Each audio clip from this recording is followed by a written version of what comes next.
Les avocats de la candidate du parti les démocrates à la présidentielle du 11 avril prochain dont le dossier a été invalidé par la Commission électorale nationale autonome et la Cour constitutionnelle sont montés au créneau le mercredi 17 mars 2021, pour, disent-ils, déplorer les conditions de détention de leur cliente.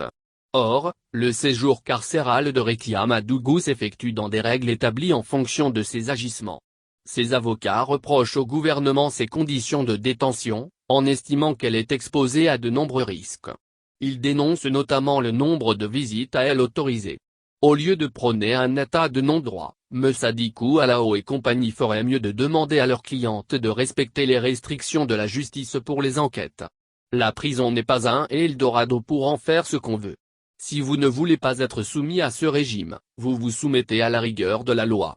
Dos au mur, Rekia Madougou n'a plus aucune marge de manœuvre que de se lancer dans la victimisation.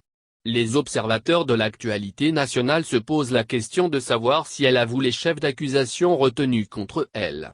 En effet, dans une correspondance adressée à ses conseils, la candidate recalée du parti les démocrates pour la présidentielle du 11 avril 2021 pour défaut de dossier complet, reconnaît avoir remis 15 millions de francs CFA à Georges Saka, mais réfute les charges qui pèsent contre elle.